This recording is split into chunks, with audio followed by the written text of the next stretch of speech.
Salut les gars, eh bien aujourd'hui, troisième vidéo, troisième coup, c'est le crochet. Le premier, on a vu le direct du gauche, puis le direct du droit. Là, on va voir le crochet gauche-droit. Alors le crochet, c'est un coup qui est venu un peu plus tard que le direct. Le direct, c'était dans les années 1800 et quelques, 1880. Par contre, le crochet, lui, n'a commencé qu'au début du XXe siècle, quand ils ont appris à faire cette fameuse rotation. Parce qu'avant, les boxeurs étaient rigides, raides, tu vois, genre, et même pas la garde ici, c'est comme ça. Puis avec le temps, ils ont eu la rotation du corps, ils pouvaient faire une transition de la puissance depuis les jambes au bras en passant par les épaules.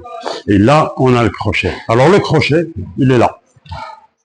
Je ne sais pas si tu vois, si tu veux t'approcher, tu peux. Là, on monte, regarde le coude. Le coude, il est pratiquement sur la même ligne que le poing. Mais je fais cette transition de rotation ici qui est importante. Celle-ci. D'accord? N'hésitez pas à le refaire des dizaines et des dizaines de fois. Et c'est jamais de trop.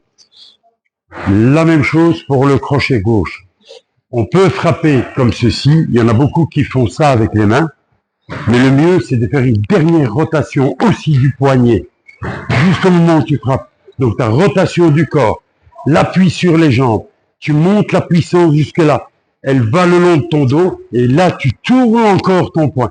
Ça t'évite de toucher ton pouce, parce que si tu fais comme ça, tu risques de toucher sur la cible avec ton pouce, c'est très très mal.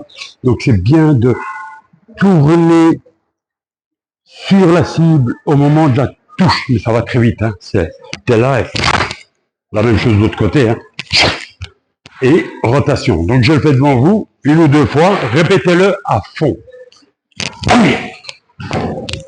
Allez. Allez. Ouais. Allez. Et juste un récapitulatif, un rappel, c'est plus facile. Le direct, combiné du crochet.